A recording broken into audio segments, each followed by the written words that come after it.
Good evening. My name is Richard. This is Over and Over and Over Again, and we've got a very, very special show for you tonight. Something a little bit different, something to keep you away from a little bit of football that's happening at this moment in time, the other side of the world. We are going to focus on some of the great World Cups from the summer when they should be played, of course. This particular one tonight is one of my favourite World Cups. I know the guests we've got in, it's their favourite World Cup as well. This is Memories of Spain in 1982. This is going to be good.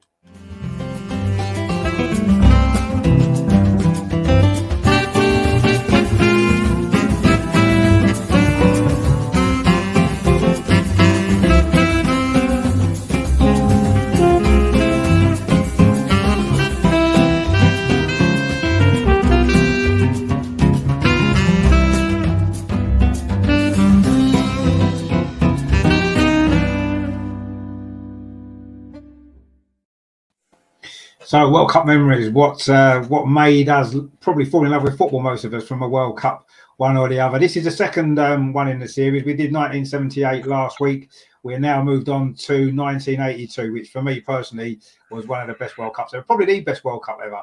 But we've got some great guests joining, as you can see, to talk about this great tournament. We've got Daniel, of course, first time on the channel. Good to see you. I hope you're well. Thank you, mate. Hope you're well too. Great fun. No problem at all. And of course, Billy has been on the channel before, of course, big friend of the show. You okay, Billy, as well today? Yeah, really good. Had a good day watching. Did a watch along for the game earlier. It was a bit muted, but good performance by England. So I'm really pleased with that. Yeah, I mean, good start. That's all you can hope for, isn't it? Really. Yeah, that's it. Much, but we won the game, and that's the most important thing, isn't it? I suppose. I mean, I feel a little bit outnumbered tonight. Obviously, two Newcastle fans. Catching us up in the league table, and now I've got two Newcastle fans with me tonight. But it's going to be great anyway, because we're not too worried about the Premier League at the moment. It's on holiday, so we're going to focus on this World Cup. Now, of course, 1982. There were lots of things happened in the world in 1982, not just the World Cup. This was probably the biggest kind of event of the year. The Falklands War, of course, was the big story of 1982. And, of course, she was in charge of everything at the time. Maggie Thatcher, of course, in 1982 was a Prime Minister. Now, in a little bit lighter note, because you don't want to dwell too long on Margaret Thatcher, do we? On a slightly lighter note, in the cinema, this film was one of the big films of the year. What a fantastic film that was, E.T. Also, as well, this film was quite big in 1982 as well. Does anyone know what that one is? No. Good. What's that? No. That's actually Poltergeist. Poltergeist, yeah. Oh, right. Yeah. Poltergeist. And also this film as well. I'm sure you'll know this one. Blade Runner. Yeah, exactly. Blade Runner. So they were three of the big films of 1982. Now, this was the biggest selling car of 1982. We must all remember one of them. Oh, that's good, yeah. I had one, yeah. I had one of them. They were brilliant, weren't they? That was the best-selling car of 1982. And this guy was Sports Personality of the Year, and what a great athlete he was. Absolutely brilliant. Now, moving on to TV, there was some new shows on in 1982. This was one of the new shows that we got on TV. Do you remember that one? Cagney and Lacey, yeah. Yeah, Cagney and Lacey. That was great, wasn't it? And this as well was new in 1982. Boys from the Black stuff, yeah. Boys from the Black stuff, indeed. What a great show that was. And also, that was a great show, wasn't it? And also this as well. Everyone remembers that, though. The young ones. Yeah, the young ones, brilliant. So that was the sort of new TV shows in 1982. Now, in terms of music, of course, there was lots of music going on in 1982. This was the best-selling single of 1982. We all remember that, of course. Yeah. Texas Midnight Runners. Texas Midnight Runners, a great song that was. This was one of the big hits as well. Yeah. Of course, from Rocky. Rocky 3, Oscar Rocky 3, indeed. And, of course, he's in the jungle at the minute, actually, but he had a big number one in 1982. Boy George and Culture Club there. Did you really want to hurt me? Of course. Now, in sport, there was obviously other football going on. We don't want to dwell on this channel. We don't want to dwell too much on the fact that this lot won the FA Cup, so we won't really look too much into that. They needed a replay to beat QPR. Let's be honest, they were lucky, weren't they? But anyway, they did win the FA Cup, so we'll let them have that one. And of course, this lot won the league as they usually did most seasons at the time. Anyway. Of course, Liverpool. It's Bob Paisley's last season, actually, as their manager. They won the league and the League Cup. Yeah. So. And in Europe, this one won the European Cup. Aston Villa, yeah. Yeah, who would have thought that? Luckiest European champions ever. Yeah, they probably were, but fair play to them. They at least they managed to Yeah. get it. So, but one day maybe we might. Who knows? At Wimbledon, this guy won the men's singles, of course. Yeah, Jimmy, beat McEnroe in the final. He did beat McEnroe in the final, indeed. That was a good final, that. And of course, at the World Cup, which is what we're here to talk about, there was actually 3 British representatives. You had probably the best ever England kit, which Dana was wearing as well. This was the England kit from 1982. Look at that. What a fantastic kit that was. Let's be honest. It was the best absolutely, kit for a World Cup. Absolutely brilliant. Yeah. Obviously, this lot made it as well, but got knocked out very early as usual, as you would expect. And this was probably one of the most iconic moments of the World Cup for me.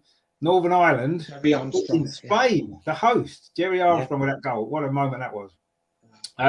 But that was the 3, obviously, British representatives. Now, for me personally, I don't know, probably for you guys as well, England being in the World Cup was the first time I'd ever seen England playing a World Cup, because they hadn't qualified since 1970, and I was only 2 then, so I didn't see that World Cup. So that was. I wasn't born in 1970. Oh well, it's even better. I was only 2, so I don't remember it. But that was a really big moment, wasn't it? I mean, Danny, what do you remember about it? Obviously, England struggled to qualify, didn't they? We needed that win against Hungary in the last qualifying game at Wembley to get through. That was a very intense game, wasn't it? It was. Was that the one where Paul Mariner got the winning goal? Is that the one? That's right. Yeah. Paul Mariner, Paul Mariner, who later went on to play for the Gunners, of course. He did. Yeah. And I remember with the qualified, I thought, oh, brilliant. Yeah. And when obviously the tournament got underway and the usual ITV programs, etc., Brian Moore, and I heard Keegan and Brooklyn were out, I thought, no. That was.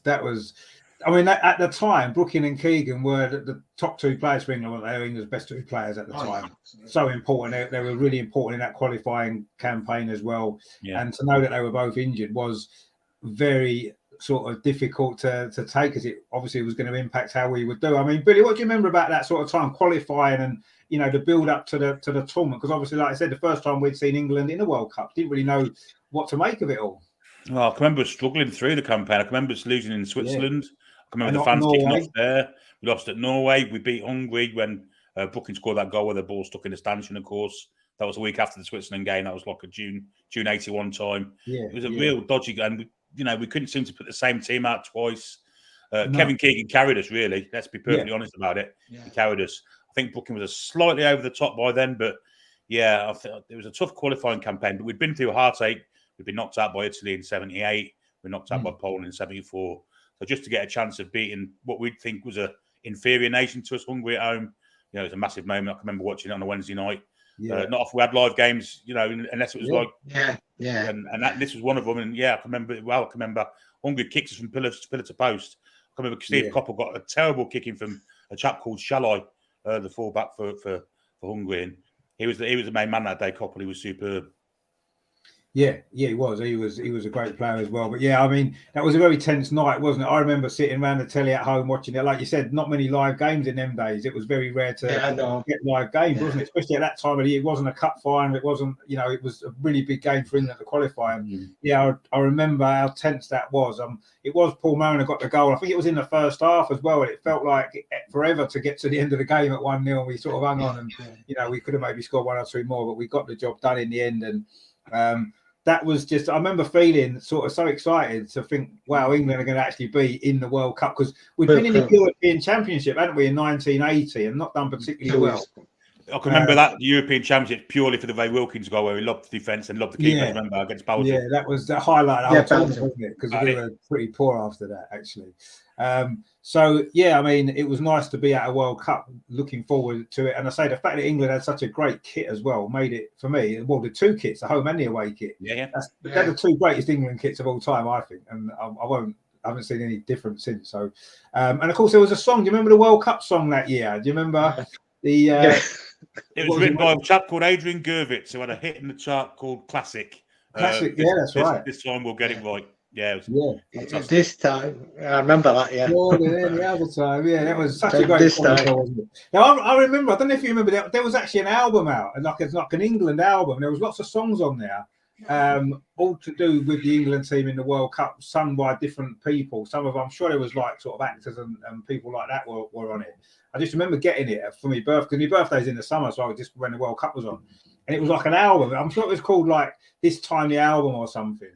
And I had it at home for years and years and years. I don't know where it is now. I've lost it, unfortunately. But it was a fancy. It was, I'm sure it was like a double album. It had loads of little songs on there, all to do with the World Cup in England. And it was just brilliant. And I wish I could find it again because it would be fantastic to listen to it again. But that was obviously good. I think Scotland probably had a song out as well, didn't they? I can't remember. Yeah, they did. B.A. Robertson. B.A. Robertson. B.A. Robertson. Yeah. Oh, was that the B.A. Robertson one? Oh, yeah, yeah. We'll fly the flag. We'll take. We'll fly the flag. Yeah, they didn't, did they? Bonnie Scotland will fly the flag. Yeah, that was it. Yeah. But Scotland did what Scotland do, got knocked out of the group stage, which is pretty standard for them. Now, obviously, in terms of the actual sort of tournament itself, now of course England got off to the best possible start, and I still think, is it right? You'll probably know this, Billy. Is it still the fastest ever World Cup tournament goal? I think so. 27 seconds. Yeah. I don't think anyone's beat that. No, nobody's beaten that. I don't think. I think Brian Robson's up. I'm sure it is. Yeah, Brian Robson scored 27 seconds of the first game against France, who were one of the fancy teams.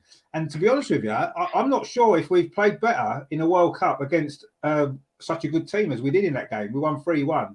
And I was sitting at home watching it. I think I was 14 years old at the time. And I watched that game. And when that game was finished, I was convinced we would win the World Cup after that because we were so good. Well, literally, we were brilliant that day. What a performance that was. Absolutely. The shackles were off, weren't they? Ron Greenwood wasn't the most positive of managers, but that for some reason that game, obviously we're going to be nervous. We hadn't played a World Cup game, a finals game for 12 years. We just came out the blocks flying. Brian Robson was absolutely outstanding, wasn't he, that game? And France had a bloody good side. The Tiganas, the Giresses, the Platinis. You know, they were a really good side. Trezors, Bossis, all of them were there. And we played them off the park. Literally played them off the park. We did. I was convinced we were going to win it after that. So it didn't quite work out like that in the end. But obviously, from my point of view, I was really excited to see the guy behind me there, Graham Ricks, playing for England in the World Cup. Obviously, Arsenal player.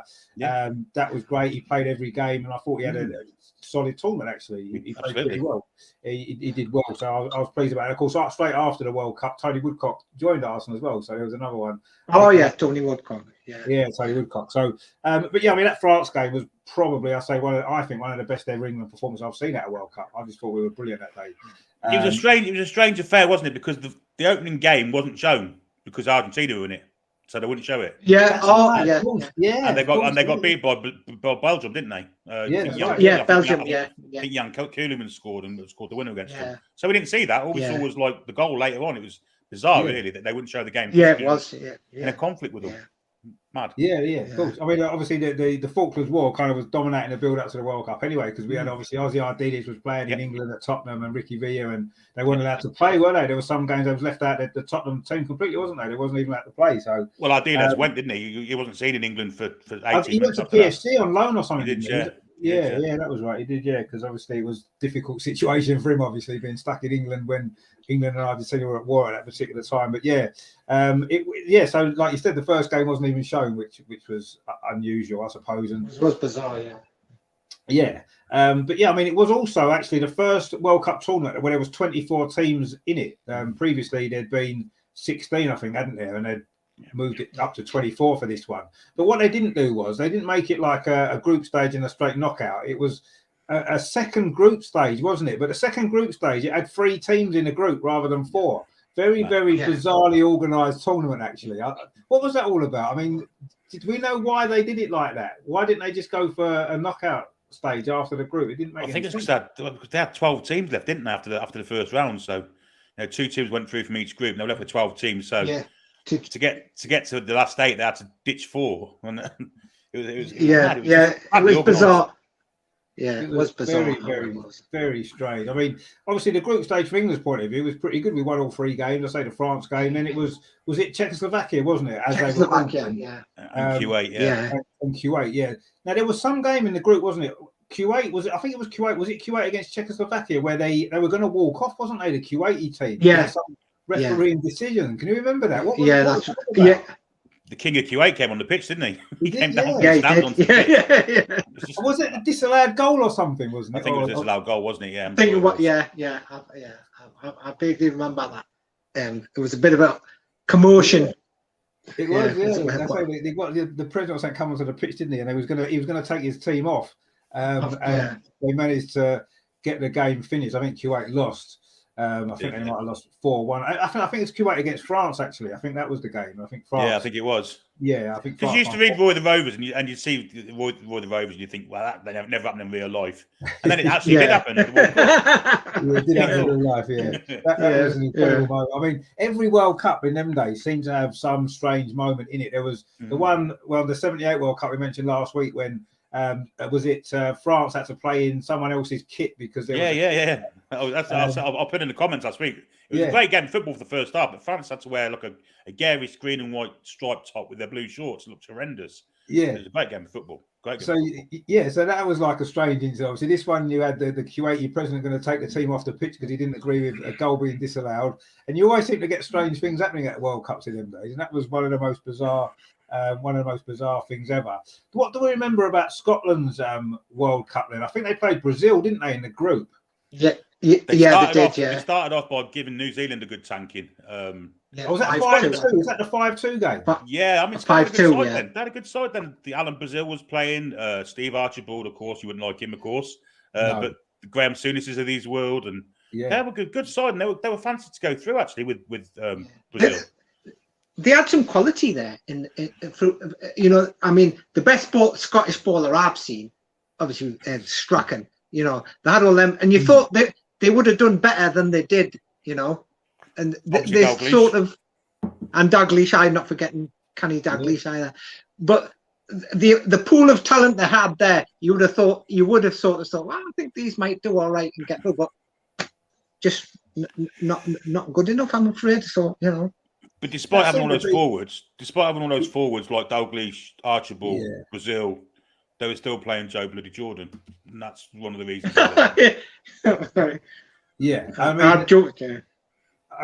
That seemed to be the thing with Scotland. Certainly in them days in the World Cup, they seemed to go into World Cup quite fancied because they had very good individual players. But when they got to the tournament, they always seemed to never work out from one reason or another. Obviously, they had to play Brazil in this World Cup. I remember, was it David Neary scored that goal, didn't he? David Neary scored. They annoyed them, didn't they? Yeah. They had to take the lead against them, and they annoyed them. Yeah. The game won after that. Good goal as well, wasn't it? Neary's goal. It was. One of the goals of the tournament, actually, wasn't it? And I know he said since, hasn't he, that he said he's a bit sort of upset that his goal is one of the best goals ever. And obviously, Scotland lost the game, and he's a bit upset about that. But it was a great goal. Who did they get knocked out by then? Because they must have obviously they beat New Zealand. Russia. Soviet Union, Soviet. Soviet. I mean, the Soviet Union had most of that Dynamo Tbilisi side in it, didn't it? They were a really good side. Oleg Blokhin, Vasily Rats, Dasayev. They were a good side. Yeah. So obviously Scotland lost to them as well, did they? They had to beat them in the last game to go through, and I think they drew 2-2 or something. Drew 2-2. Yes, I remember that now. Yeah, I think I do remember. I think Joe Jordan might have scored actually. I think Joe Jordan scored a good goal actually. And I criticised him earlier, but I think he scored. He did score one of the goals. Yeah. Yeah, I do remember that game now. Actually, yeah, I think they did need to win. So I mean, overall, then. They didn't do too bad, did they? To draw with that decent Russia team, to beat New Zealand quite convincingly, and then everybody lost to Brazil in them days, so that wasn't not quite everybody. You can't criticise them too much for that. So that was maybe a bit unfortunate to go out. Was it on goal difference again then? Because I think they went out about 3 World Cups in a row on goal difference, didn't they? Yeah, I think it was. Yeah. Yeah, goal difference. Yeah. Yeah. So that's a shame. I think Russia give New Zealand a proper tanking, if I remember rightly, and I don't think they lost to Brazil by as much. I mean, Brazil beat Belgium 4-1, beat Scotland 4-1, didn't they? I think they only lost to Brazil 2-0 or something like that. So that's all it was. It was Eder and Socrates, Eder and Falcao. Eder, the most one-footed footballer in history. Yeah, he was. Yeah, lifted with one left foot. That was it. He was great nonetheless, though, wasn't he? He was decent. It was a decent 1 foot, wasn't it? It was a good left foot. Yeah, it was. Yeah, it was. Obviously, there was a bit of controversy in one of the groups. Obviously, Algeria beat West Germany in their first game of the group, didn't they? Which was one of the biggest shocks in World Cup history. And then later on in the group, of course, West Germany played Austria, and it worked out that if Austria won the game by a very narrow margin, they would both go through, and Algeria would get knocked out. And of course, Austria scored after about 5 minutes, and then both teams just gave up, didn't they? Just passed the ball between themselves, didn't try to score any more goals. And it was on the back of that, what had happened in '78 as well, that they decided to play all the final group games at the same time in the next World Cup. They did going forward due to that. That's right, obviously, Algeria would have been, I think they would have been the first African nation to have gone through a group stage, wouldn't they? They would have been. Yeah, they would have, had they got through. But obviously, due to that rather bizarre game, they didn't. I say they did beat West Germany. I mean, what a result that was for Algeria. Incredible stuff that was. But yeah, so in the end, Germany and Austria both went through there. Not surprising, really, but not the great circumstances for it, really. And there was a game as well, I seem to remember. Obviously, you mentioned Hungary last time, Billy. Hungary actually won one of their games 10-1, which is the biggest ever. El Salvador, yeah. The biggest ever victory in a World Cup. I still think it is, actually, isn't it? I don't think anybody's. It is, before or after. So that was, but they still got knocked out as well, because I think was they in Argentina's group? Yeah, I think Argentina and Belgium went through, didn't they? Yeah, I think so. Yeah, but 10-1. I mean, that was incredible, really, wasn't it? An incredible game. Tibor Nylashi, he was their star man, wasn't he? The Hungarians. Yeah, he was. Yeah, and obviously Hungary were the team that we mentioned before that we scraped past to qualify in the first place. So, well, I suppose we were glad that they got knocked out. But yeah, so we then got into. Actually, no, we mentioned Northern Ireland. We need to talk about Northern Ireland because. Was it their first ever World Cup? I think it might well have been. No, 58 they were there, I think. Oh, of course they were, yeah, because Wales, England and Northern Ireland were in 58, weren't they? I think all four did, yeah. Yeah. Actually, yeah, you're right. Yeah, it was all four, yeah. So, but it was obviously a big moment for Northern Ireland. And, of course, there was that great moment that I put up before. Jerry Armstrong got the winner against Spain. I mean, what a performance that was. They were brilliant, actually, in the tournament, wasn't they, Northern Ireland?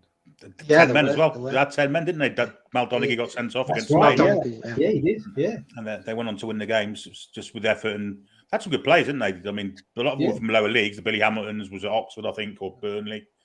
Jerry Hamilton got down from Spurs to Watford, I think. Mal Donaghy was at Luton. They were in Division 2 at the time. You know, Martin O'Neill obviously was probably their best player. He'd been with Forest for years, and I think he'd probably gone to Norwich or Man City by then. So, yeah, they had some good workmen. Billy Bingham was a great manager, wasn't he? He had them going, didn't he? Norman Whiteside, of course, 17-year-old. Yeah, I think he was the youngest player in the World Cup at the time, wasn't he, as well? He was, yeah. I think he beat Pele's record, didn't he? Pele's record, that's right, yeah. Yeah, he beat Pele's record, yeah. And then, obviously, Pat Jennings in goal as well, wasn't he? Of course. Oh, yes. The great Pat Jennings, obviously reaching the end of his career then, but, he was in goal. And, yeah, I mean, what a fantastic performance from Northern Ireland. And I think they went through, didn't they, from their group? They did. Yes, they did, yeah. They got through on the back of that Spain game, didn't they? So, so in the second round, the second group stage, obviously there were two of the British teams made it through, which was great. And I say this was a rather bizarre 3-team group stage, which was really, really strange. And obviously England, we were drawn against West Germany, of course, one of the favourites as they always were, and Spain, the hosts. Thanks to Northern Ireland beating them. Otherwise, we may well have got Northern Ireland instead. But anyway, we got Spain and Germany. So it was a tough group. But actually, we didn't do too badly, did we? I mean, I remember the West Germany game quite vividly. I mean, I was expecting us to probably lose because it was West Germany and they tended to win games at World Cups, didn't they? But we put a good performance in that night, didn't we? Got a draw 0-0. Yeah. Never looked like scoring either side, really, did they? But no, I mean, we were solid at the back. You know, Mick Mills was playing at right back and Kenny Sansom at left. Phil Thompson and Terry Butcher, he was there with the back four. It was a tournament where Ron Greenwood had to choose between Clements or Shilton. And I think he went the wrong way, if I'm perfectly honest. I think he should have gone for Clements. But he went for Shilton, who then cost us 2 World Cups on the trot after that in the future. Yeah. Controversial maybe to say that, but that's my opinion. No, I agree. I agree. I think you've got a great point there, Bill. So we were quite solid. And like you say, Graham Ricks was outstanding on the left. You know, he had a really good World Cup. I just wish we'd have been a bit more positive and maybe left Wilkins out and maybe played the lad from Spurs, Hoddle, with alongside Robson. Hoddle, yeah. I'd like to have seen that. Hoddle, Robson and Coppell across the middle. Yeah, and of course, as we mentioned before, Keegan wasn't fit, was he? I don't think he played in that Germany game at all, did he? No, it came off last 20 minutes against Spain, didn't it? Against Spain, wasn't it? Yeah. So as it turned out, in that last group game against Spain, we had to win by 2 goals to go through because I think Germany beat Spain 2-1 or something, hadn't they? So we had to beat them by 2 goals. And again, it was another 0-0 draw, wasn't it? Which was that was one of the most frustrating games ever, wasn't it, to watch? Because we had chances to win, didn't we? I mean, Keegan had one right at the end, didn't he? After he came on as well. Yeah, that's right. Yeah, the header. I remember that. But Arcanado had an absolute storming game, didn't he, in goal for Spain that night? He was absolutely outstanding form. Plenty of chances.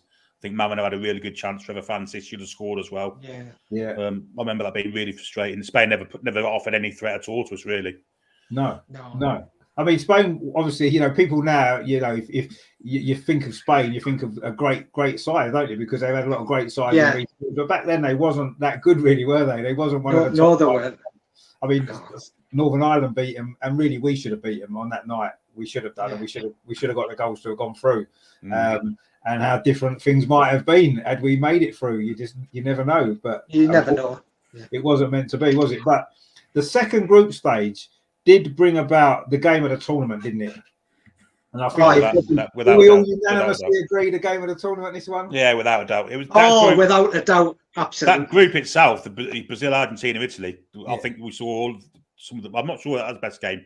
I think the France Germany one edges the Brazil Italy one. It's very close. Really? They're both brilliant games. Both outstanding games. They were both outstanding games. But that Brazil side was the best side that ever won the World Cup. Let's be fair. Without a doubt. I think when Brazil got knocked out the group stage, for me, the World Cup, I don't know, went a bit flat. It definitely did. However, they had 10 superb players, and just in fashion, who look alike up front, it was awful. Serginho, remember him? Serginho, absolutely dire, wasn't he? He was the worst centre forward I think I've ever seen play international football. No, awful. He just didn't fit in that side at all. No, he didn't. He didn't. But they were a brilliant team to watch, weren't they? That Brazil team. Fantastic, weren't they? Yeah. That to me was like, I mean, Brazil. I remember watching Brazil in '78, and they were all right, the Brazil side in '78, but it wasn't one of the best Brazil sides, were they? But this one, it was like, wow, obviously they've always had a fantastic kit, and the football that they played in that World Cup was just like, wow, I want to see this football every single week. And obviously in them days, in our league, in Division 1 as it was then, we didn't see football like that. No. Just there was muddy pitches and all this kind of stuff, and the football that Brazil team played was it was on another planet, wasn't it? It was just incredible. It was up there. You think of some of them players in that Brazil side, the Falcaos, the Socrates, the Ades, Nico, Junior right back, Oscar, the centre half. They were just an outstanding side. Really were good. Composed on the ball. When you think composure on the ball, Socrates, when he brought the ball forward, it was like he looked as though he had all the time in the world, and they played with a swagger, which they played with a bit swagger, which is, as you said, Richard, which is what you wanted to see. Because when we came back down to earth after that World Cup, watching our Division 1, it was kick and rush football, wasn't it? We weren't watching that level of football. No, Socrates wouldn't be a footballer today, would he? 80 cigarettes a day, and wouldn't happen, would it? Just wouldn't happen. It wouldn't. No. But when he could do what he could do, no one really cared then, did they? You know what I mean? Let him get on with it. He was fantastic, wasn't he? When it was that, actually, he scored some great goals, didn't he? That World Cup as well. Yeah, he did. I've got a story about that, Socrates. It was after the Scotland-Brazil game, and I heard this on a podcast. It was on a Graham Hunter podcast. I think it was Gordon Strachan mentioning it. I think it might have been him and another Scotland player. They were talking amongst themselves at the drug, ready to give their samples for the drug test, and they were going, "How can Brazil beat us? Maybe they're like a baby and all that. Maybe how do they do it?" And in comes Socrates in his underpants, bottle of beer in one hand, bag in the other, did the business with a sample and walked off again. That's just a great story. I thought I'll bring that one in because that is a great story. It probably sums up Socrates' career actually, because that's pretty much what he was like. But what a brilliant player. Do you remember the Brazil Argentina game where Maradona got sent off? Yeah. Yes. I mean, they'd set out basically to kick Maradona, didn't they, in that game from the start? Yeah. And obviously, eventually, he's reacted and got sent off. But that was his first World Cup Maradona, wasn't it? Because he wasn't picked in '78. No, that's right. He was only 21 was he 21 something like that in '82? Yeah. That's right. It's meant to be his showpiece, and didn't work out for him, did it? But made up for it after that, didn't he? But yeah, he had a slightly better World Cup in '86, didn't he? Let's be honest. Slightly better. Yeah, slightly better. Yeah, absolutely. But he didn't. That '82 wasn't his tournament. Yeah, he ended up getting sent off in that game, and then obviously Argentina went out, and then of course Brazil went out as well. It was, of course, Paolo Rossi, wasn't it, with a hat-trick in that game. I mean, that I still think I know what you're saying about the other game, Willie, but for me, that Brazil-Italy game, I've never forgotten it ever. No. Just it had everything, didn't it? It had drama, it had great goals, it had just everything you want to see in a game of football, didn't it? That day, it was just brilliant. And the fact that Italy were the underdogs to win that game, let's be honest, they were the underdogs. And they won. And Rossi, of course, as we know his story, getting banned from football for match fixing and that kind of stuff, to come back in the World Cup in the way that he did, and I mean, just got a hat trick against Brazil. That was just an incredible story, wasn't it? And proper poachers' goals as well, weren't they? Proper goal scorers' goals. That's what they were. Brazil. Brazil. I will score goals from 40 yards. Rossi's like, well, I'll just tap them in from 3 yards because that's what I do. It was one of these Wednesday afternoon jobs when it went home from school for the Brazil-Italy game. I remember that. Past 4 kickoff, wasn't it? It was an outstanding game of football. But Italy were well versed in the dark arts, weren't they? They had all the dark art stuff down to a T. And had some good players too, to be fair to them. They did have some good players, but it was a bit of a shame when Brazil went out. I think everyone was a bit sad, weren't they? It was a shame, but ultimately that was just such a good game of football that you kind of thought, well, it was just such a good game. I mean, Italy, funnily enough, I believe, you might know this, Billy, that were they the first team ever to not win a game in the group stage and go on to win the World Cup? But I think they were, They drew again, didn't they? And no one gave them a prayer, did they? Because they were that negative. No one gave them a prayer, but once it got to the knockout stages, they showed up, didn't they? Well, Rossi started banging goals in. That was probably the reason why. Storming all the way through. Unfortunately, England went out. Northern Ireland went out as well in that second group stage. I can't actually remember who Northern Ireland played. Can you remember that? Who Northern Ireland played in that second group stage? Because it's kind of slipped my mind completely. I think they played. I'm thinking Poland was one of them. Poland, yeah. It may have been France. What you said, Daniel? Yeah, it may have been France. France as well. France as well. Was it France? And Pat Jennings got injured, so they had to call up Jim Platt, who was Middlesbrough goalkeeper at the time. So that I mean, that obviously did make a big difference when you've got you're replacing a great a goalkeeper, top goalkeeper with somebody who plays for Middlesbrough. So that was a big had a big impact on their World Cup. Yeah, no, it would have done. I mean, I, for some reason, I don't know why, I just don't remember Northern Ireland's second group stage at all. I don't know anything about it. I mean, all the other groups, for some reason, that's just completely gone out of my mind. I must have watched the games. I must have done. I just can't remember them. So they couldn't have been particularly memorable. I don't actually remember Pat Jennings getting injured either, so I'm glad you brought it up. Yeah, something did it. Something because Jim Platt got drafted in because the summit was wrong with Pat Jennings that he couldn't play. So right. Okay.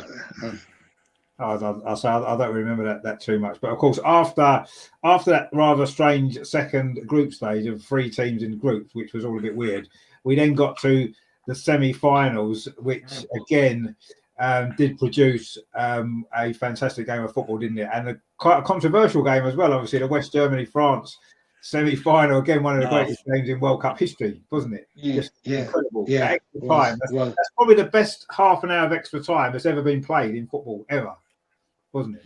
Well, Germany were dead and buried, weren't they? They were dead and buried, and how they got back into it, I will never know. It was 3-1, wasn't it? France was 3-1 up in extra time. 3-1 up, just looking on top of the world, and for some reason they just sat back and let Germany back into it. Pierre Littbarski was the instigator.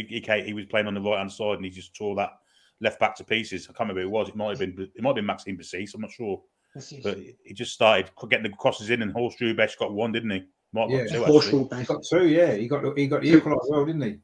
Yeah. But yeah, and obviously that game will always be remembered for that incident with the goalkeeper came charging out of his goal and nearly chopped him in half, didn't he? The French guy, wasn't it? Battiston, yeah. That is what Peter Shilton should have done to Diego Maradona in '86. Well, he should have done. Exactly. Maybe not injuring quite as badly. No, obviously not sending him to hospital with his swallowed tongue and that, but yeah. Definitely, that's what he should have done. By the way, America being Wales, just thought if you're interested. Are they? Oh, okay. Oh. Well, there you go. Steve, the British teams don't do very well, do they, usually, unless it's England. And even we don't generally do that well most of the time. We've had a couple of comments in the chat, actually. We've got Kiwav says there, nice guys, keep it up. Thank you very much for joining us. And Terry says, evening, Richard, Daniel and Billy. Been listening and driving, but back to office. Just stopped at traffic lights. I thought I'd say hi. How you doing? Don't get caught using your phone. Don't get caught on your phone. It'll be an expensive It'll be an expensive podcast watch. It will be. You definitely don't want to get caught doing that. So wait till you get in the office, maybe, and get back to your son. But yeah, so I mean, that game obviously was just incredible. I mean, do you think that was the best game then, really? Would you say that was a game of the tournament? That one for excitement, purely because of that extra time. Yeah, and there was some fantastic. I mean, France were just superb that night. Platini, it was the start of his domination of European football. I thought for about 2 or 3 years. Yeah. Him and Boniek, the two main midfield players in Europe. Poland. When he played for Poland and Juventus, obviously both played together at Juventus, didn't they? Yeah. John Tigana, Alan Giresse, they were just that midfield three were just superb. Really were. Yeah, they were. Absolute quality, without a doubt. And they went on, of course, to win the Euros in '84, didn't they? They did, yeah. 2 years later. Mm-hmm. Yeah, exactly. With pretty much the same team, essentially, wasn't it? Largely the same team playing that World Cup. Yeah. And they should have won that game. I think, how they didn't, to be, to go 3-1 up in extras. I think what happened was, I think France thought they'd won it. And they kind of off a little bit, didn't they? And of course, when you're playing Germany, the one thing you can't do is drop off, because they never give up, do they, Germany? No matter what the score is, they'll always keep coming and coming. They got the 2 goals at the end, incredible. I think Rummenigge scored 2, didn't he? Rummenigge scored, definitely, yeah. Good player he was in his day as well, wasn't he? Because the 2 goals were quite similar, weren't they? I think, was they both like corners, weren't they? And far post jobs, and they kind of got sort of scrappy sort of goals, weren't they, really? But they got it to 3-3. And that game, actually, what was the significant about that game? Obviously, apart from the injury, what was the significant thing about that game? First semi to go to extra time. First semi to go to penalties. It was the first ever World Cup penalty shootout. Was it? Oh, right. Yeah. The first ever World Cup penalty shootout, yeah. And of course, Germany won, as they tended to make a habit of doing. As they always do, As we all know, yes. But the first ever penalty shootout in a World Cup, that was. So, incredible game and incredible finish as well. Germany obviously did win on penalties to go through. And funny enough, it was Horst Rubesch who scored the winning penalty, and he'd also scored the winning goal in the Euros in 1980, didn't he? In the final, he scored 2 in the final, didn't he? That year, and he got the winning penalty in that shootout as well. And Germany won 5-4. So, the first ever. It seems strange now, doesn't it? I think we've got such strong memory of this World Cup. It doesn't seem like it was as long ago as it was. So when you say, that was the first penalty shootout, when we've seen millions of penalty shootouts in World Cups, so to think that was the very first ever one is quite amazing, isn't it? Incredible. Yeah, it is. Yeah. 40 years ago. Yeah. 40 years. Yeah. I remember France's goalkeepers. One was called Joel Bats, and the other one was called Dropsy. The 2 of them, Dropsy and Bats. That's what you don't want for goalkeepers, is it? If you've got a name like Dropsy, you shouldn't be playing in goal, should you? Let's be honest. Exactly. Or they're the 2 positions you shouldn't be playing in, really. But anyway, he must have been okay as a goalkeeper then, because they had quite a good side, didn't they? And of course, the other semi-final was maybe forgotten a little bit, because that was Poland against Italy, which wasn't was sort of overlooked because of obviously all the drama and all the excitement in that other one. But Paolo Rossi got 2 goals in that as well, didn't he? To send Italy into the final. That was that was a hat-trick against Brazil, 2 goals against Poland. It was like, wow, it's from nowhere. He was on track to win the Golden Boot, wasn't he, Paolo Rossi? Yeah, he was. Yeah. I mean, that was. Go on, Daniel.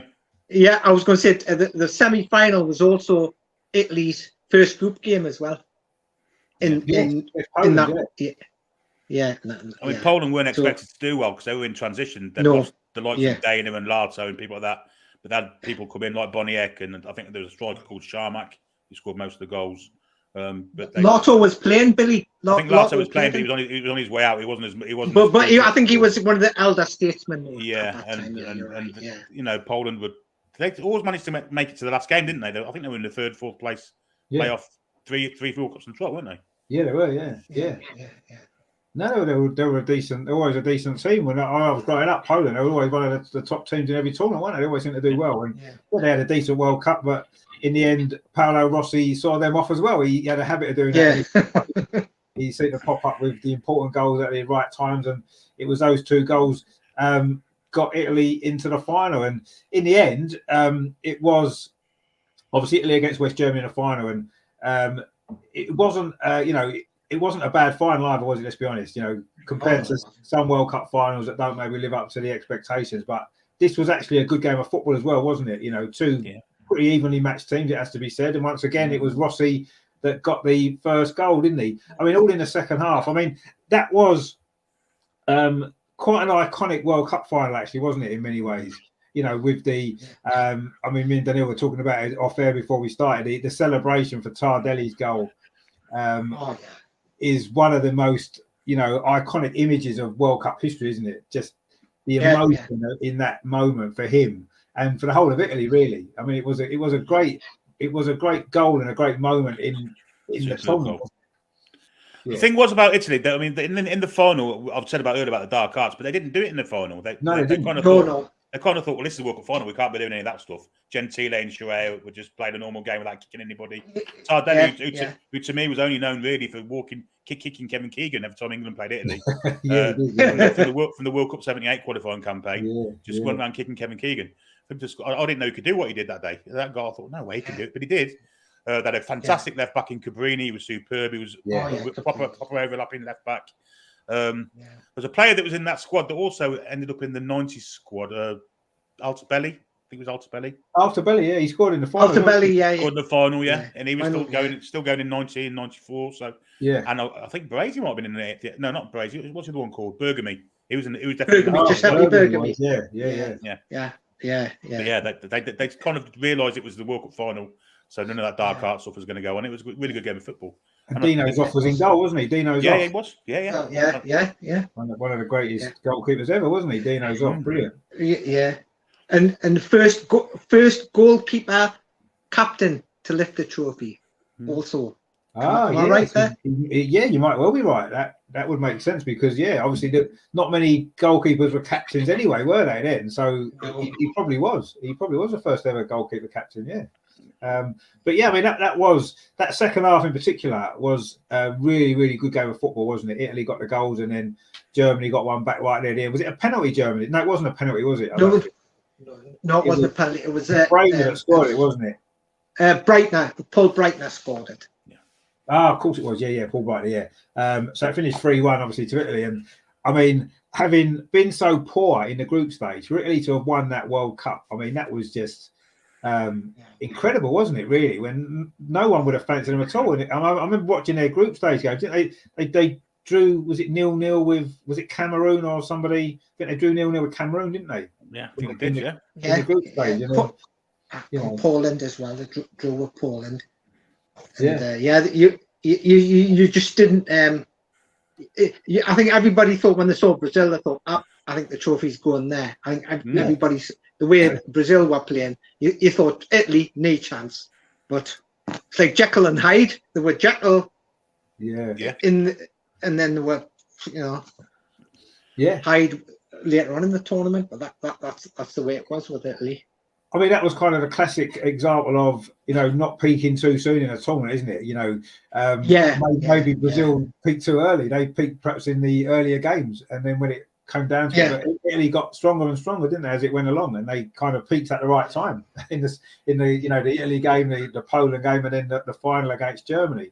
And I mean, what a great tournament that was, and obviously we've all seen lots of tournaments since, and there's been loads of tournaments since then. But I personally don't think there's been a better overall World Cup that I've seen since 1982. I mean, do you agree with it, or do you think maybe that we look on it with slightly rose-tinted glasses because it was the first time we'd seen England at a tournament, and the age maybe that we were at the time, or is it actually true? I mean, I've looked back at some of the games and stuff. I still think it's one. I think it's still the best. I think quality of football-wise, without a shadow of a doubt, it's the best World Cup I've seen.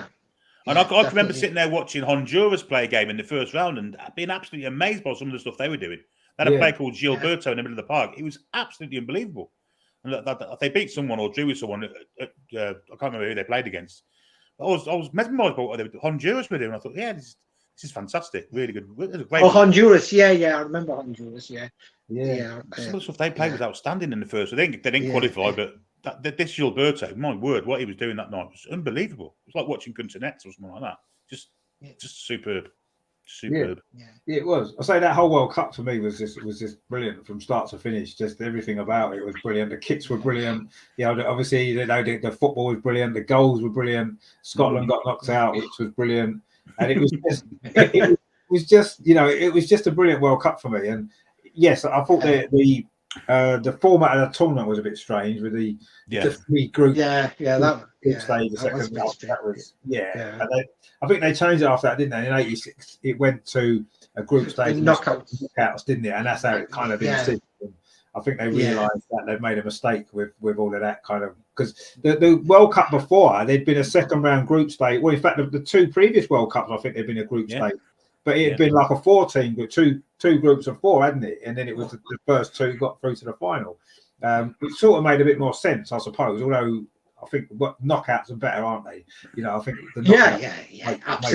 absolutely. And I think that would be the only thing for me, maybe with the '82 World Cup, that it lacked was a few more actual knockout games. Because in the end, it was only really the semi-finals that were the knockout games, weren't they? Because of the semis in the final. The one thing it did lack was David Coleman. That was the first World Cup that I can remember he didn't commentate on. The 78 one was his last one.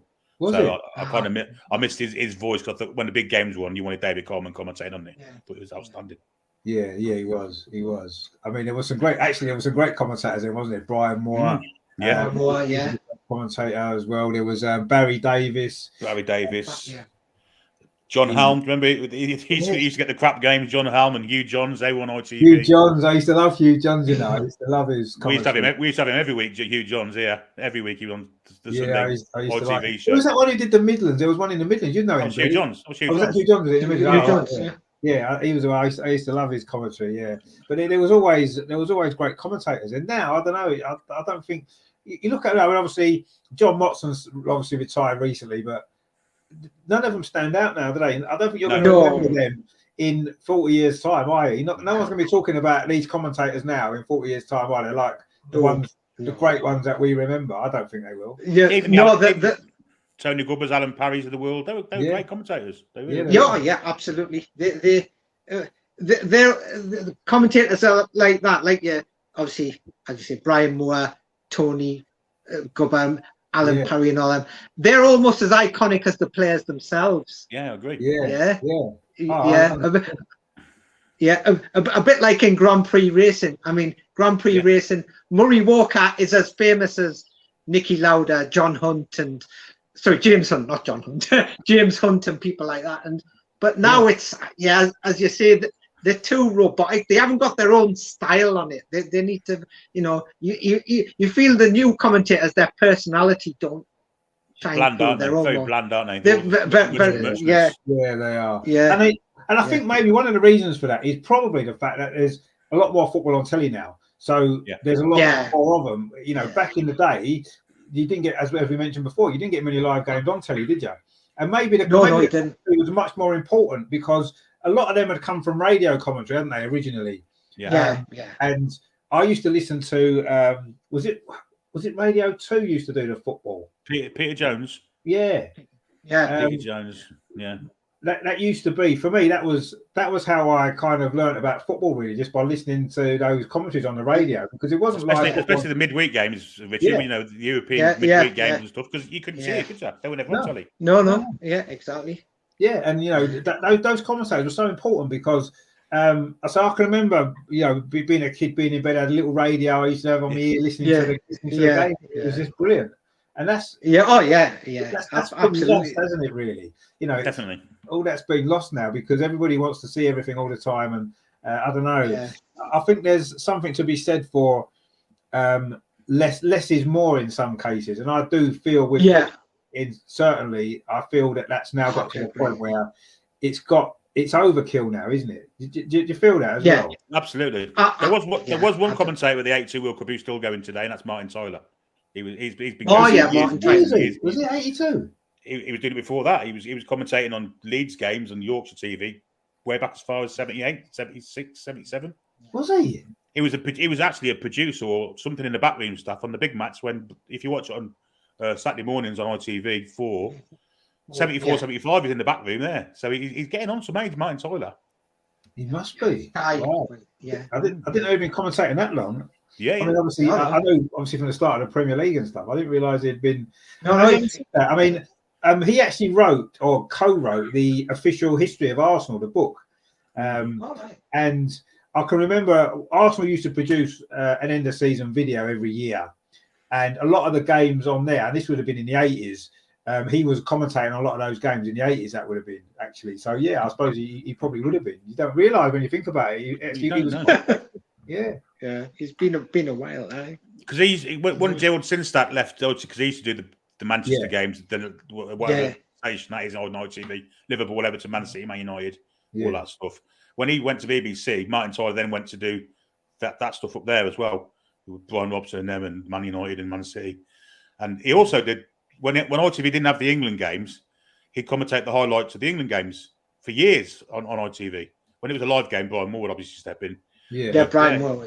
For years, he was doing that. So he's been around for donkey's years, Martin Tyler. Donkey's years. Yeah. 45 years or so. He must have been, yeah. God, how old is he now? He must be what? He must be nearly 70, is he? He's got to be. He's got to be in his 70s. He's got to be, isn't he? Yeah. Wow. I must admit, you don't really, I always assume Martin Tyler's younger than probably what he is. I don't know why. I just but yeah, I suppose when you think about it, he has been around a long time. I didn't realise he was commentating 82 World Cup though. I didn't realise he'd been doing that. I think I vaguely remember it, but yeah, even Jim Rosenthal, he's been around. He's been about for a few years now as well, hasn't he? Well, he used to do a lot of the presenting, didn't he? Jim Rosenthal on ITV, didn't he? The ITV, all that kind of stuff he used to do, didn't he? Games as well, didn't he? Is he still presenting stuff then, Jim Rosenthal? I've not actually seen he presented the Newcastle Everton game on Amazon the other week, actually. Yes, he did. Yes, Oh, wow. He's getting on a bit.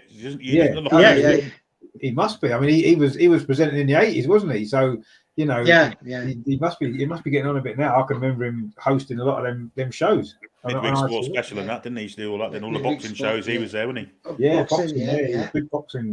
He's a big boxing fan, isn't he, Jim Rosenthal?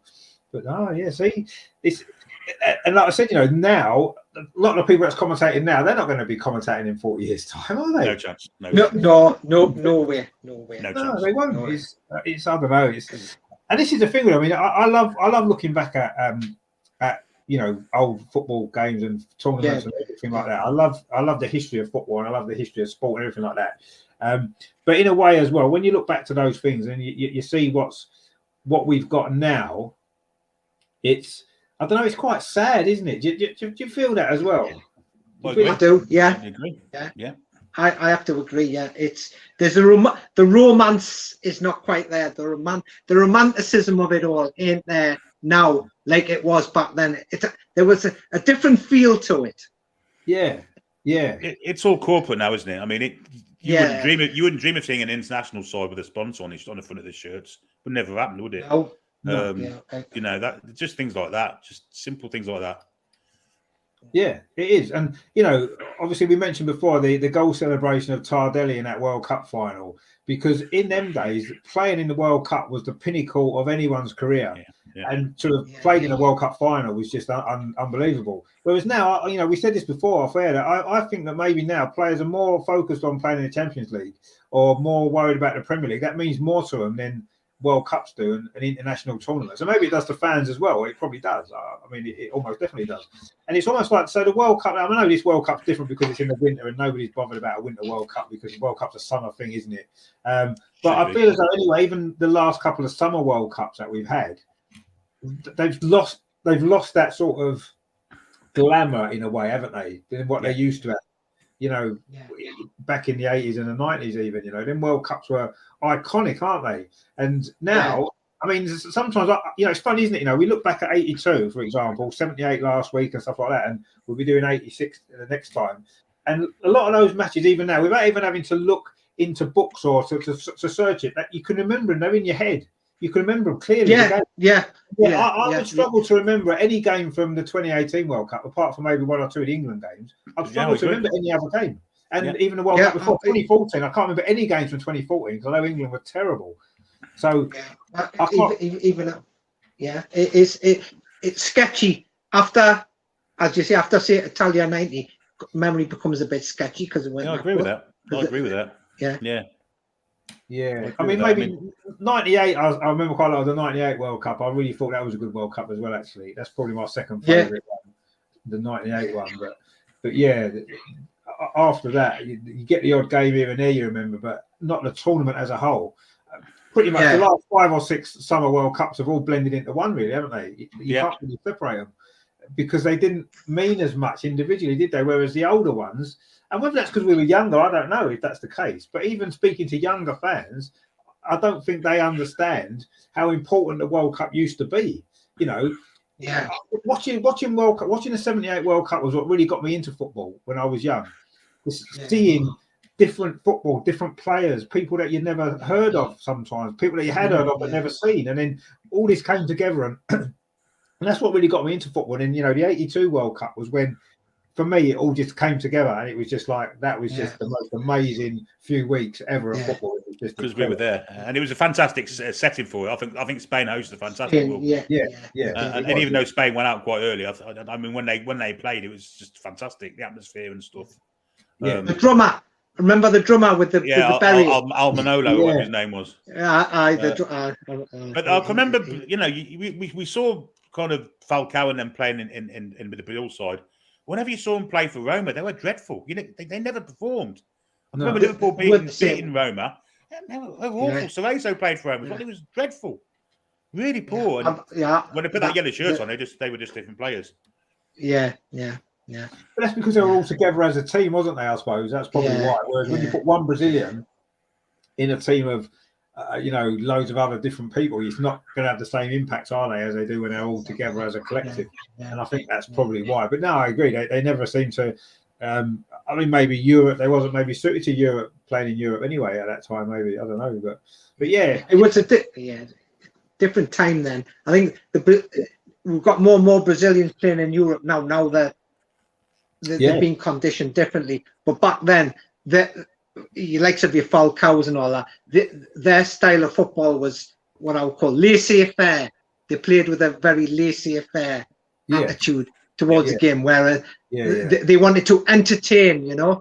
Yes, win the game, but they wanted to play with flair, with grace, show the good side of football, you know. No, actually, you're absolutely right. And what I've found now is, like, but back in them days, when you watch the World Cup, each different country had their own different style. They might use different tactics. They would play a different style of football. And it was great to see because it's like we were used to seeing, obviously, the English game, the league games, and you'd watch the odd game on the telly from Europe and stuff. But to see a World Cup and see all these, like you mentioned Honduras before, Billy, it's like, you know, you see countries like this that you don't. I remember having to look on the map and seeing where are these places. I never even knew about them. El Salvador, where's El Salvador? You know? So you're looking on the map and see where they are, but then you'd see them play football, and it's like they had their own unique style of play, the way that they play. Whereas now you look at a World Cup, every single team plays the same. They've got the same formations, the same tactics. They play exactly the same way. You could be watching anybody Yeah, and they don't stand out, do they? I remember back in '82, someone would say, "Well, these play with a sweeper system," and straight away you'd think, "Oh God, how negative is that going to be? They're going to have 5 at the back and this, that, and the other." But sometimes when I had a sweeper system, this sweeper would be pinging the ball 70 yards onto a sixpence. Yeah. So you were wrong all along, but we were rigid 4-4-2, and we weren't going to change from that, were we, for anything? No, exactly. We wasn't. But then you watch these other teams in the World Cup, and they played totally different. Yeah, and you're thinking, wow. And then you get back, obviously the league season to start again, and it would be the same normal stuff that we always were used to. But then the World Cup would come around, and you'd see all this amazing football that you just never saw before, and it was just incredible, wasn't it? And now it's not like that, is it? Because if you look at this Brazil team now, or the French team now, or whoever it is, they don't play a different style of football. Maybe that's because a lot, as you mentioned before, that most of the Brazilians play in the Premier League now anyway. Arsenal have got half their team playing at Arsenal, so we're used to seeing them play maybe, but their team, the Brazil team now, the tactics that they'll use, the way that they'll play will be exactly the same as pretty much every other team in the tournament. It's just that have they got slightly better players so they can win the games? That's what it comes down to now, doesn't it? Yeah. It doesn't come down to who plays a different style of football. Can you counteract their style? Can you impose your style on them? That's not really what happens anymore, is it? It's not. And that's why it's less memorable, Richard. It really is. That's why it's less memorable, because if they're all doing the same thing, it's all generic. It is. And it's been like that. It's been like that for a long time, hasn't it? Let's be honest. Yeah, no, it has. You're absolutely right. And it's like in 1990 when Bobby Robson decided to go with 3 at the back, and we don't do that. England don't do that. We did it, and we looked great doing it. Yeah, we did. Yeah, we did. Yeah, because we were outdated. I remember that. We were outdated. Yeah, and every 4 years a different style was the flavour of the day, wasn't it? But England would always 4-4-2, 4-4-2. Yeah, and that's one of the reasons why I don't think we've won a World Cup since '66. If I'm perfectly honest. Yeah, 100%. Yeah, without a doubt of that. That's definitely the biggest reason I would say as to why we haven't. But it is a shame, isn't it, that it has become like that really, football now. And the funny thing is, it's more popular than it's ever been in terms of audiences. Crowds in the stadium, TV audiences, all this. More people watch football now than they've ever done before, and yet it's so much more. I don't know, watered down. All the good stuff's been taken out of it, hasn't it? I don't know how that's happened, really. Well, rule changes for one. I mean, sometimes you see a fantastic bit of defending where the player managed to get it back to the goalkeeper and he pick it up. You don't see that now. You can't see that anymore. But offsides, and VAR and all this stuff. It's like you say, it's watered down the game. They're not seeing the best product that football can be. We saw that back in the day without any sort of absolutely. Yeah. Tackling was allowed. Every touch of a player wasn't a foul. Yeah. Oh, you're right, and it has. I mean, things move on and things change, and that's the way of the world. But change doesn't always mean better, does it? Unfortunately, no. And in football, I think that's one of the biggest things. I don't think it has got better at all. It hasn't changed for the better, has it? And you can look at it and say, well, the players are better now. They're fitter. They're probably more technical. Their technical ability is probably higher. They're stronger, and all this, that, and the other. They can run faster. They can run for longer. They can do all these. As athletes, they're probably much better athletes than footballers have ever been before, but without a shadow of a doubt. But I don't know. I actually give me the '82 World Cup again over this World Cup, and I would watch the '82 World Cup from the start to the finish, every single game. Now, I'd much rather watch that, wouldn't you? Absolutely, 100%. Yeah, 100%. I've actually got a DVD of, it's called Boys from Brazil, and I've actually got all the '82 goals in there as well, and it's just fantastic to watch them over and over. I mean, obviously some of them were a bit before I was born, but it's just fantastic to watch. I mean, when I used to do a bit of grassroots coaching myself, and I must admit that that's how I like to see football played, is everybody comfortable on the ball, composed on the ball, not just hoofing it up, using this, playing with this, and that's how good teams play with this and think with their feet. That's what football is. But I mean, easy said in theory, but No, but that's what football should be. Yeah, I agree. 100%. Yeah, that's what maybe it used to be a bit more like that. I think now it's overthought too much. I remember Brian Clough saying once, football's a simple game, isn't it? Yeah, you know. Oh, it is. He was right, but now it seems to have been overcomplicated, doesn't it? Tactics and formations, and I don't know. It's not a simple game anymore, is it? Just let people play. I think that's what they should do. Personally, I think Don Revie had a lot to answer for there. He's the one that started writing dosses on the opponents and that. Not like Alfred, just go out there, let them be scared of you. Never mind what they can do. You're better. I think Don Revie kind of started all this dossier stuff off and formation changes to just way over scientific for a game of football, which, like you say, is the simplest game in the world. Yeah, well, it's supposed to be, but it doesn't seem to be anymore, does it? You know, it seemed to be back in the day, didn't it? I suppose it did, and it's a shame, really. But maybe all this analytics that they do on TV, you know, the post-match stuff, the pre-match stuff, they overthink everything, don't they? So much, and they use like all these different statistics, you know, possession. Every time on the telly, what annoys me, right? The biggest thing that annoys me now is when the game's going on, they'll have the last 10 minutes of possession, the percentage of the last 10 minutes. Who cares? What difference does that make? Who's had more possession in the last 10 minutes? What actual why do they show that? What difference does it make? It's completely irrelevant, isn't it? You know what I mean? Yeah. And then they'll have stats about a player. What's all these GA goals, all that kind of stuff? What does that mean? You know what I mean? It's all completely nonsense. Total and utter nonsense, isn't it? You know what matters is how many goals this team scored, how many goals that team scored. That's the most. You know, to cap it all. That's the most important. What I want to say, the statistic is the goals.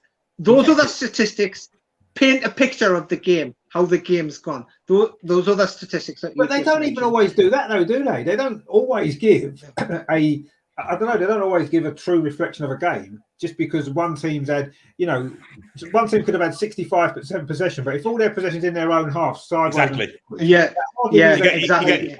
You go back to the Liverpool side of the 80s when they were 1-up. They could have 100% possession, but it's 15 minutes with Thompson and bloody Neil passing it back to Ray Clemens every 5 seconds. Exactly.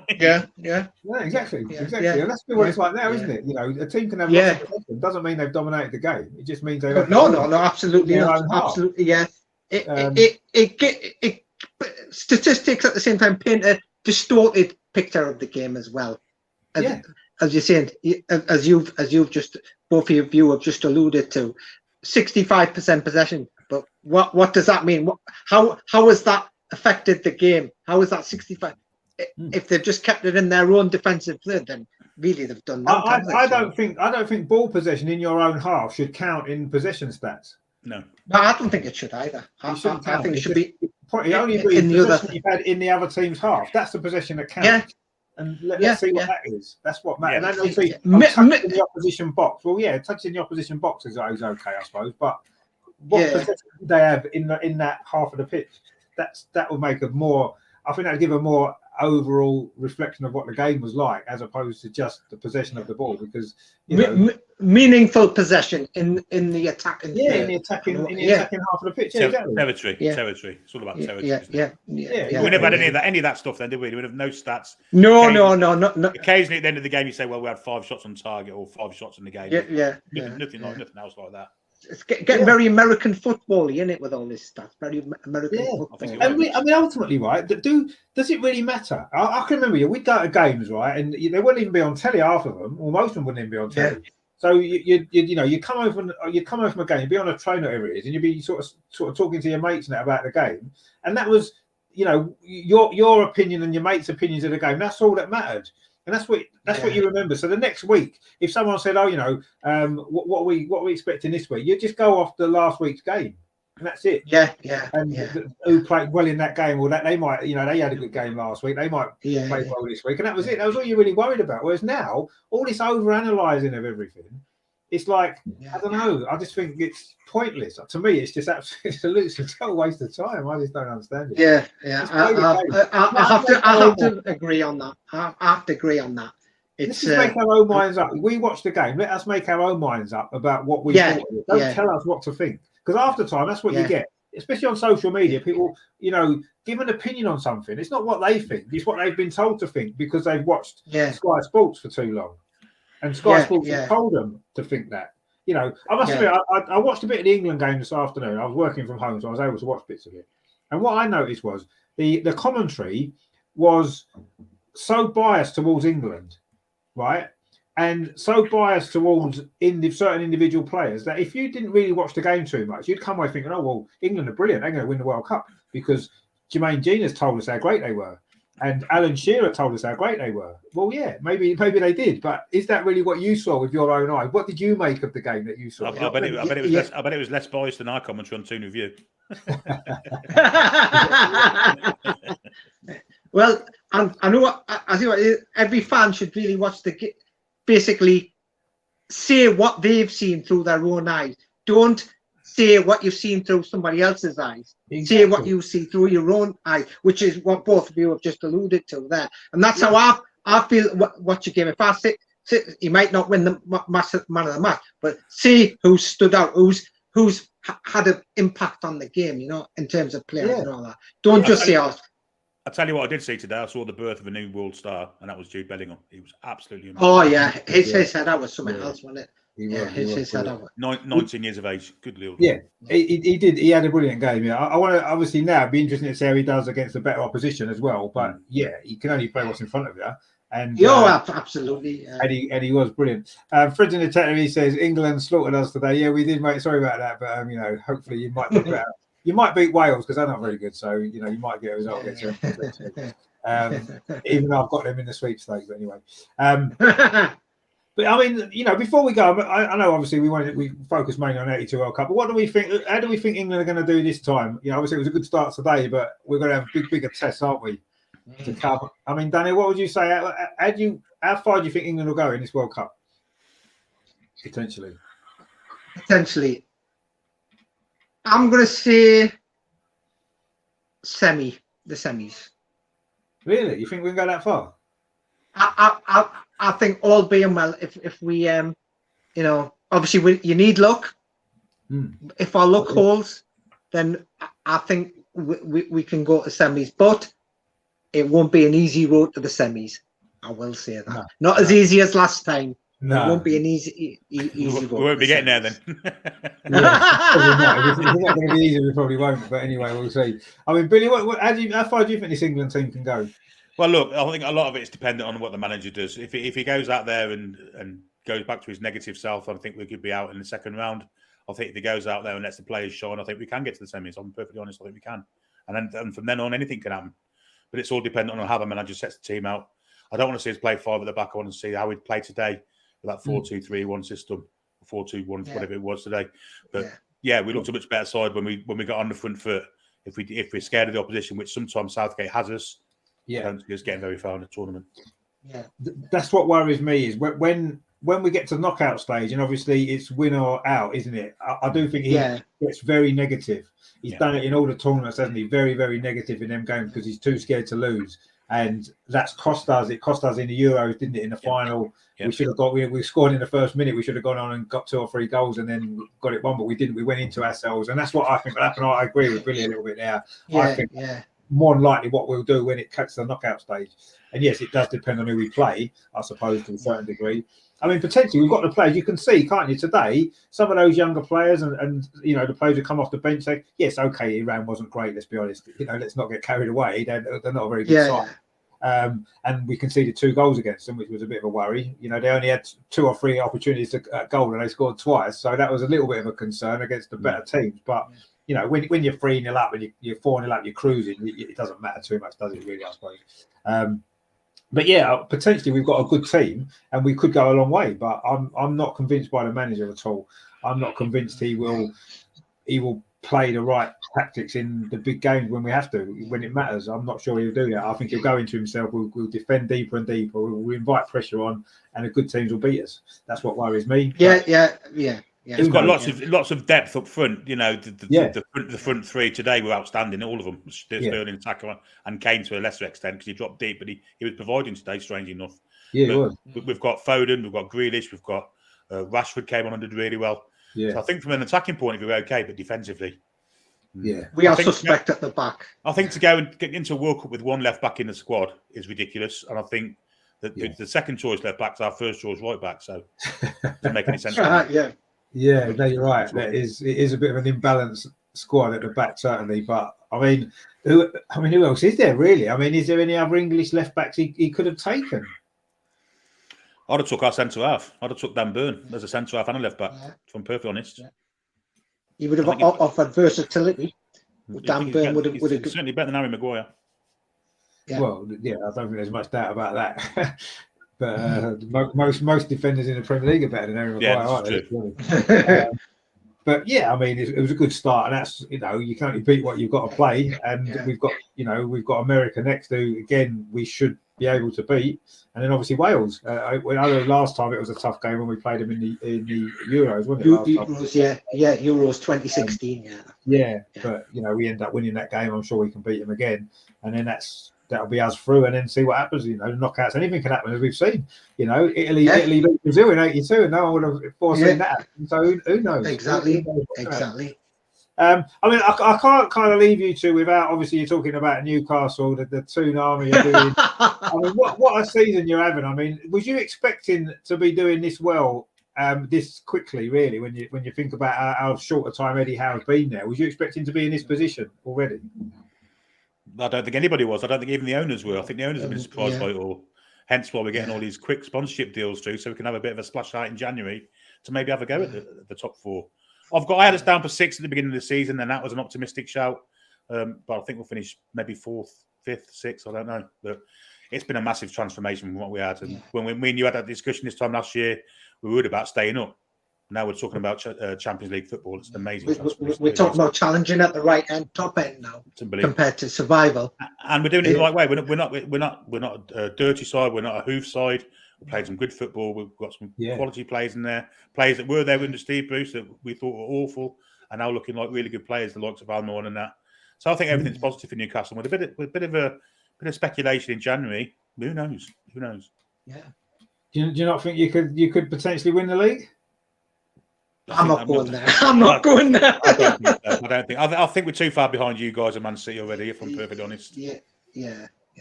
Well, you look at the points, though. It's not that many, is it? Well, we've got to play you twice, but I mean, I watched you lot playing. You impressed me. You're a different side. Side. We've got the energy, but you've got it as well. So that's going to be some clash. I've got to say, when we play you, that'll be some clash. Yeah. But I think you've got a little bit of hunger with what happened at the end of last season to maybe have a bit of revenge over us. So let's see what happens. Arsenal have got togetherness now as well. A good team spirit there. Yeah. Well, yeah. But my only concern is the depth of the squad. I don't think is quite strong enough. When it comes down to it, obviously, what I think is key with the teams challenging for the top 4 this season is for Newcastle, you haven't got Europe. And I think that's a massive advantage. When you think about it now, the FA Cup starts, and that's a competition that, why not try and go for it? I always say that for Arsenal, why not try and go for the FA Cup? But you haven't got Europe. All the other teams challenging for the top 4 are in Europe. There's extra games, there's travelling. It's difficult to maintain consistent league form and a good run in Europe. And I think everyone that's in Europe wants to try and win the competition in Europe now, don't they? So I think the Newcastle have got a massive advantage. Plus the fact that in January, you're probably going to spend more money than a lot of the other teams that you're battling against. Probably you're going to be in a better position financially to do that. So I actually believe that Newcastle are very, very likely to get top 4. Very, very likely on that basis that you haven't got nothing else to worry about, just the Premier League game. Yeah. And if you throw everything into that, you've got adding 2 or 3 players in January to give you a bit more depth in your squad. I can't see any reason why you can't be optimistic of getting that top 4. When you look at the teams around you, I mean, no one's putting together, apart from Arsenal and Man City, no one else has put together a consistent run of results, have they? Tottenham have been very hit or miss. United can't get a run going. Chelsea and a new manager, they're struggling to get their best. And what's are they going to be able to do that with Europe? They're all in Europe. Don't forget, Liverpool have been all over the place this season so far. You know what I mean? I really do feel this is a big opportunity for Newcastle. And I think if you get top 4 this year with the Champions League, extra money that comes from that, I mean, the sky's the limit, surely, isn't it? Well, without doubt. Yeah. But it's all come way, way ahead of what we thought. I think we've got to kind of be lucky with injuries. If Kieran Trippier, for instance, gets injured, we've got to play Javier Manquera at right back. We've got no depth in defence. Botman and Shea have been outstanding this season, but if one of them gets injured, the Salz comes in. So yeah, we've got to be a bit fortunate until January. This is where we can kind of make this depth of the squad stronger. But some of the players that we thought were weak have come in and done really good jobs. You know, the likes of Jacob Murphy, and people like that, and Sean Longstaff. They're playing really well. They're playing way above where they should be in the league. But they've gone up in levels. I think we're punching a little bit above our weight. But I don't know. I think with a bit of quality coming in January, who knows? Who knows? Certainly haven't voted it off yet. But after the title, I don't think so. Not quite yet. I'm not going there. 95-6 still hurts, so I'm not going there. I think everyone remembers that. But you see, the difference was then you were leading and Man United were chasing you, whereas now you're the one who's doing the chasing, aren't you? So it's a different kind of... true. It's a different scenario, Yeah, I don't think Man City are as good this season as they have been. Yes, they've got Haaland, obviously, who's going to get them out of a lot of trouble in games. You know, he's been injured a bit recently, and that's probably why they've lost. But, you know, I don't think they're quite as good, Man City. Arsenal, can we maintain our level? We've only played 14 games, still 24 to go, plus Europa League. I'm not sure if we can maintain that with the squad that we've got. I really don't. So we're going to drop points. We're going to, you know, and the way Newcastle are playing, your only defeat was in the 98th minute at Anfield. Yeah, we robbed in that game as well. Yeah, you was robbed in that game. Where the goal definitely got offside that wasn't. It was nowhere near offside, exactly. And they just played until Liverpool scored, didn't they? That night? Yeah. You know, so.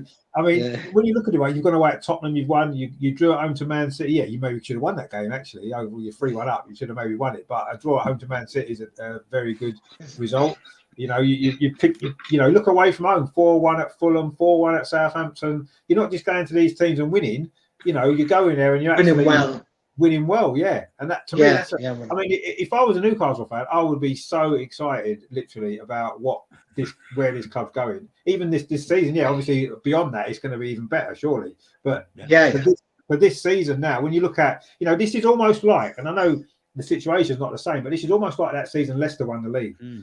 The bigger teams aren't as good as they were. They may be going through a little transitional kind of period, you know. And I think you know, obviously I'm hoping it might be Arsenal, but I think somebody other than Man City or Liverpool is going to win the Premier League this year. I really do. And I think it's that season. It's a Leicester season. And is Leicester going to be, or Arsenal going to be Leicester, or Newcastle going to be Leicester? Do you know what I mean? I think it'd be interesting. It'd be interesting to see what happens. Interesting, it is what they're saying. Yeah, definitely. And I think January is going to be key as well, isn't it? I mean, Arsenal need to buy some players. Newcastle need to buy some players. No doubt Man City will probably strengthen because why not? Because they tend to do that, don't they? You know, Chelsea will probably bring in some. Obviously, they've got a new manager in. He's going to want to move his own players that he wants. They'll probably end up buying 3 or 4 from Brighton, you'd imagine. He likes some of them Brighton players. He probably get some of them. So, but yeah, it's certainly been an interesting season so far, and I think it's going to be a really good second half. Well, second 2/3 of the season after the World Cup, and I think it's going to be great. Which it's just great to kind of look forward to Saturdays again, because for 14 years we've kind of dreaded Saturdays. Rubbish. And now we're looking forward to it with anticipation and excitement, which is something every football fan should have, shouldn't it? Yeah, absolutely. Exactly. Yeah, that's what you want, isn't it? The same with Arsenal. Really. We've gone through a few difficult years where the football was boring and we weren't going anywhere, not achieving anything, and suddenly now we look at a much better team. And you're looking forward to the games. And it's a shame the World Cup's come when it's come this year, hasn't it? Actually, because you know, you guys had good momentum coming into it. We had good momentum, and it's a shame that now it's almost like on Boxing Day, it's like a new season starting again, isn't it? That's almost what it's going to be like. Yeah. And you've got to start again. You've got to win your first 2 or 3 games again to get that momentum back. And that's not going to be easy to do. We play you guys quite soon. Back to square one. Yeah, back to square one after the World Cup. 3rd of January, isn't it? We play you guys. Yeah, 3rd of January. Yeah. So, but I mean, that's a big game, sort of so early on after the restart. I think is going to be is a strange time to play it, but you know it's the way it is. I mean, the fixtures have come what the way they've come up this year, but yeah. But we've got to play Man City twice. We've got to play you twice. We've got to go to Anfield. We've got to go to Tottenham. We've got tough games. We have got tough games. And it's going to be hard. But who knows?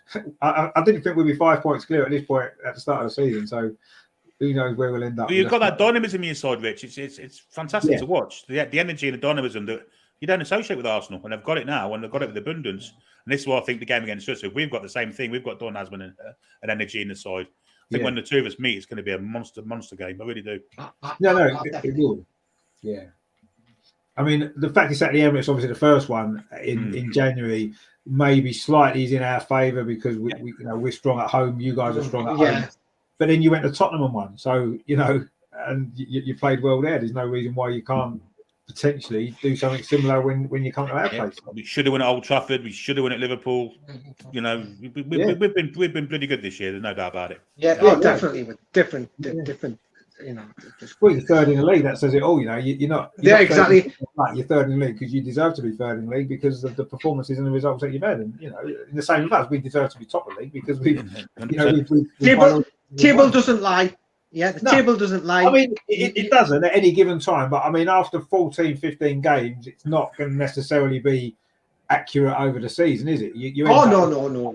At this moment in time, I'm delighted with how it's gone for us. I mean, I know you guys are delighted with how it's gone for you, and lots to look forward to, I suppose. But unfortunately, we've got another bloody 3 weeks of a World Cup to suffer, which also could impact on the transfer window, couldn't it? The World Cup, transfer window in January, people will be looking at this, looking at new signings, and it's a big, massive transfer kind of open. It's a shop window. Shop window, exactly. Yeah. It is, I mean, it's strange because obviously normally it's in the summer, so then the summer transfer window after World Cup is really busy, isn't it? Some silly transfer fees are paid and lots of players move. January, you don't normally get a lot of activity, but this year it might be different because of the World Cup. And the prices, I look at Jude Bellingham today, his value is going to have gone up 20 times what he was 2 weeks ago. Do you know what I mean? With that goal, definitely, yeah. And there's loads of other players in the next few weeks that's going to be the same, aren't they? Their value is going to skyrocket. And player that you might have been able to get reasonably cheap before the World Cup, you might have to pay 4 times as much for to get in January. I mean, it'd be a problem for Arsenal. It might not be a problem for you guys or for Man City, who've got a bit more sort of deeper pockets, maybe. But it's going to be interesting anyway. That's for certain, isn't it? It could be the most money spent in a January window ever, potentially. I would think so. I would think so. Let's hope that we get what we need and we can continue our good run. But anyway, we'll see. That's for a bit later on. But yeah, I mean, it's been a great season for you guys, and it's good to see Newcastle doing well because it's a big club, brilliant fan base, and it's good. Obviously, I live in Newcastle, so I've seen exactly how excited everybody is, and the buzz around the place is just incredible. It really is at this moment in time, and how tough it's been, as you said before, but the last few years has been a slog, really. But it's just buzzing at the minute. Everybody in Newcastle is buzzing about the football. It's great to see. And I mean, I want Newcastle to do well. Obviously, I want us to win the league. Maybe you guys come second. That'll be fine. We'll live with that. I'd settle for that. Yeah. I'll take that as well. But we'll see. But yeah, I mean, obviously, I want Newcastle to do well. But yeah, it's exciting times, and it's exciting times for Arsenal as well. So it's all good at the minute. It's all good. Well, that was the 82 World Cup. I mean, anybody got any other thoughts on it before we finish? Daniel, any other thoughts on 82 World Cup?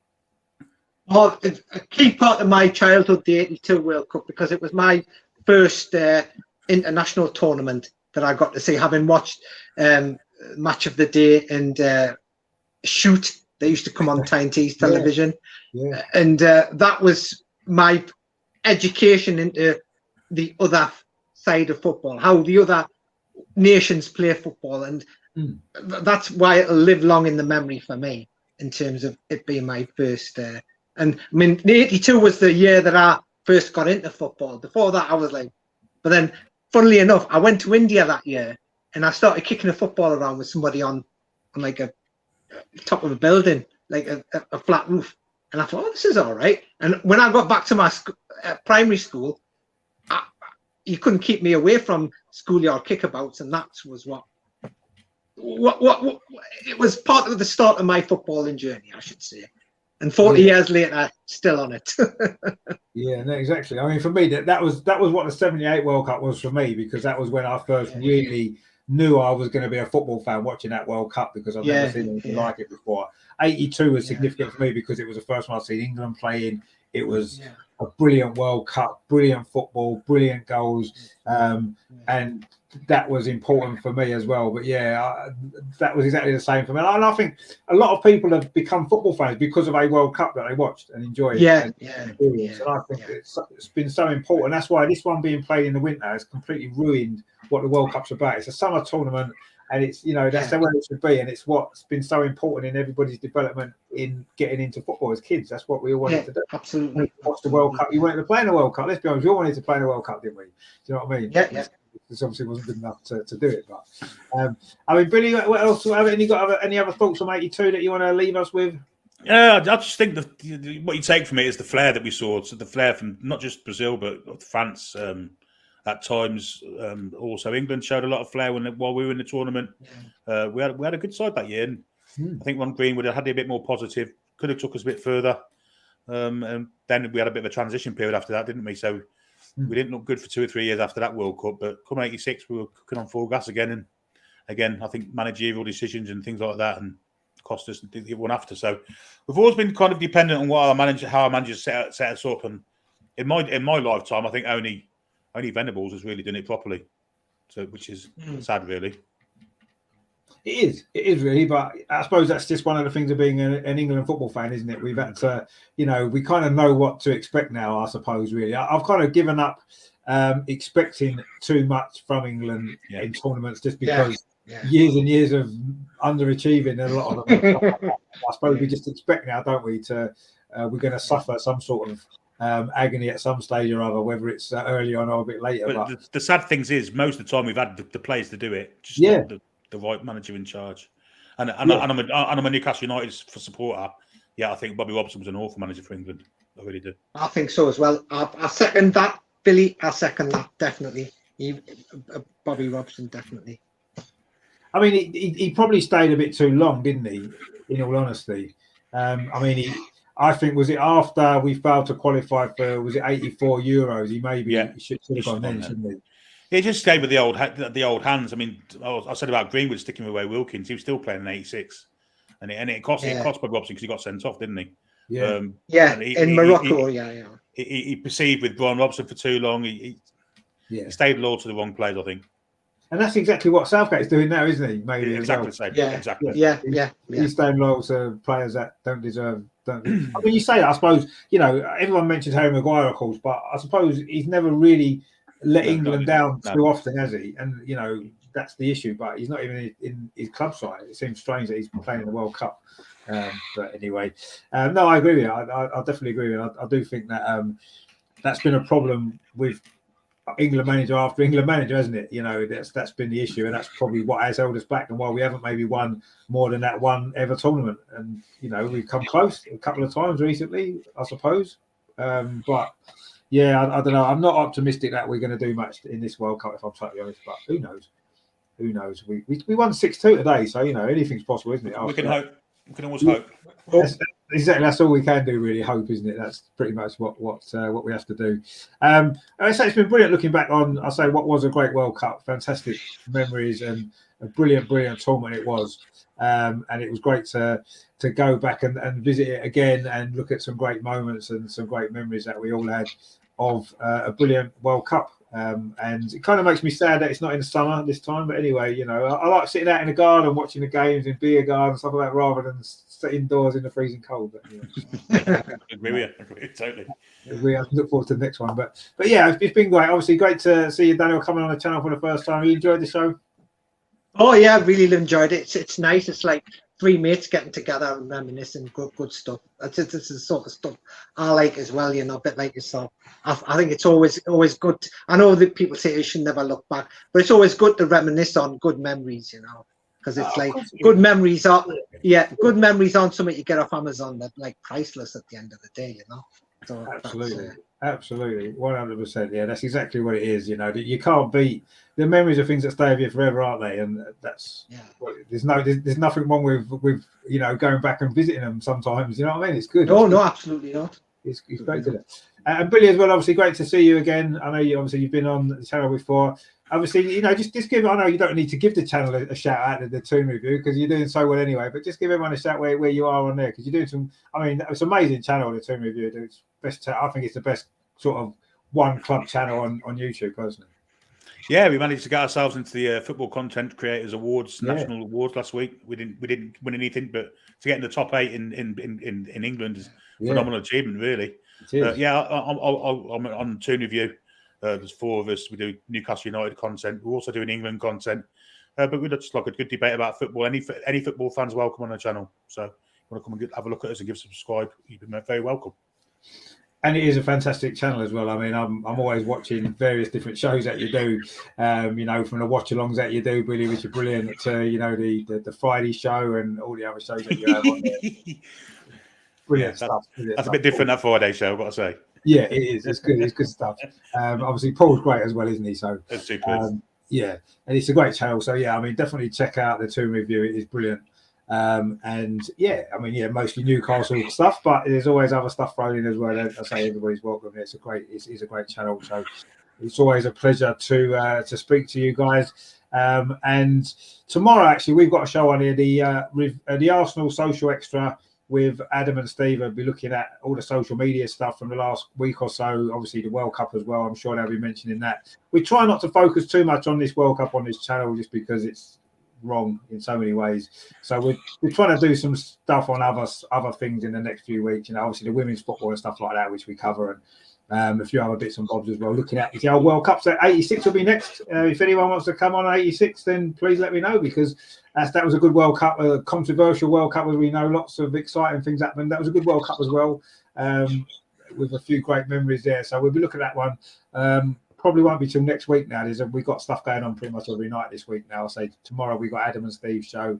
Thursday it's the women in Champions League action, so we're doing a watch along of that. Friday we've got the women's show. Obviously England are playing on Friday in the World Cup as well. And then actually next weekend there's not a lot going on, because the women aren't playing. So I'm going Newcastle United ladies on Sunday at St James's actually. Yeah, big game, isn't it? Yeah. So I'm going to that game. That'll be good. See how the Newcastle ladies are getting on. I know they've spent a bit of money investing in the women's team as well, aren't they, at Newcastle? So yeah, hopefully the next few years you might be up in the WSL. Maybe we'll have to see. But I'm going on Sunday. It's definitely a plan for the board to get the women up there in the top league, without a shadow of a doubt. Yeah, and it's possible. I think with women's football at the moment, if you invest enough in it, you're going to become successful, because that's what it's about, isn't it? It's a very at the moment, there's quite a big gap between the haves and have-nots, really, which there used to be in the men's game, didn't there? In the league, and it's kind of that gap shortened now, and it will happen in the women's game. But at the minute, if you invest enough money in it, you can do well, and I'm sure that's what Newcastle can do. And I wouldn't be surprised if they're in the WSL in the next 2 or 3 years, definitely. But I'll be there on Sunday to experience it at St James. It's going to be good. There's a big crowd last time. I'm sure there'll be a big crowd again. And obviously Newcastle women are doing well, so it should be a good game. I'm sure they'll win. Wales have a penalty, by the way. Wales have a penalty, about to take one now. Oh, is it still 1-0? Is it 1-0? It's 1-0, but Gareth Bale's about to take a penalty. Oh, let's have a see. We'll wait and see the result of this penalty. Scores. He scored. Oh, he scored. Right, it's 1-1. Wow, okay. Gareth Bale. I've got Wales in the sweepstakes, so I kind of want them to win the World Cup. With a brolly, I probably will need a brolly, but it's undercover where I am, so it'll be fine. But yeah, so I'm doing it on Sunday. I'm looking forward to that. Actually, that's going to be good. It's going to be a good experience. So we'll look forward to that. But yeah, so I say thank you very much to Daniel. It's been an absolute pleasure to chat, and to Billy, of course, as always, brilliant to speak to you guys as well. This has been over and over and over again. World Cup memories, Spain '82. What a great tournament that was. What a great show it was as well. Don't forget, tune in tomorrow, 8 o'clock, for the Social Extra with Adam and Steve. That's going to be a great show. So please check that out. I'll be back Thursday with a women's watch along against Juventus. That's going to be a good game as well. So loads coming up. Don't forget to like, share, and subscribe. Thank you to everyone for watching. We'll see you very soon. And of course, in the meantime, come on, you Gunners. Up the tune as well. Let's go. How are the lads and lasses and the Gunners? How are the lads? Yeah. Cheers, guys. Speak to you soon. Yeah, take it easy. Yes. You too. Cheers, mate. Thanks.